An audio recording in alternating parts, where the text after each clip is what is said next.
The first sound I heard wasn't loud enough to wake me up completely. It was soft, slow, almost polite, just enough to make sure I didn't fall back asleep. I was camping alone in Rabbit Valley, right on the border of Colorado and Utah. If you've never been there, it's a massive stretch of desert, nothing but rock, dirt, and open space for miles. No towns nearby, no cell service. The kind of place where nighttime feels heavier, like the dark itself has weight. I had been traveling for weeks, sleeping either in the back of my truck or in a teepee-style tent I'd bought online. That night, I chose the tent. I'd driven about 15 or 20 miles off the highway to a primitive camping area and set up in a spot that felt isolated but peaceful. There was only one other rig anywhere near the campsites, and it was far enough away that I couldn't see any lights.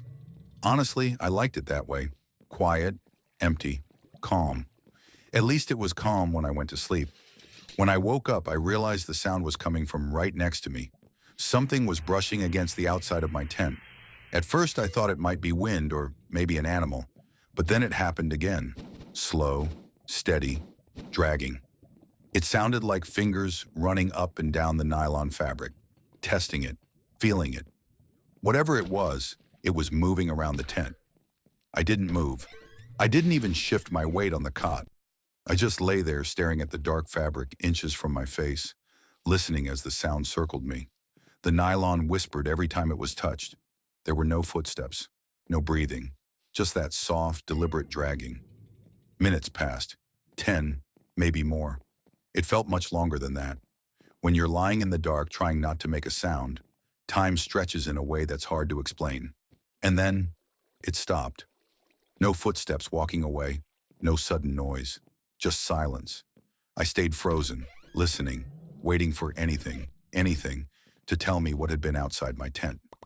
After about 15 minutes of nothing, I finally started to think I'd imagined the whole thing.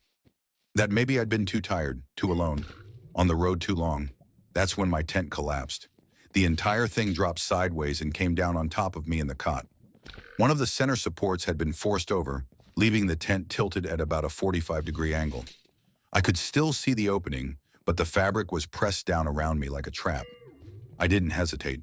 I tore the zipper open, ran straight for my truck, climbed into the back, locked the topper from the inside, and grabbed my firearm. I didn't look around. I didn't call out. I just got somewhere solid and stayed there. I didn't sleep for the rest of the night.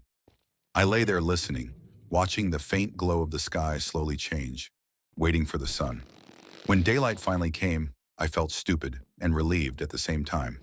With the light, courage has a way of coming back.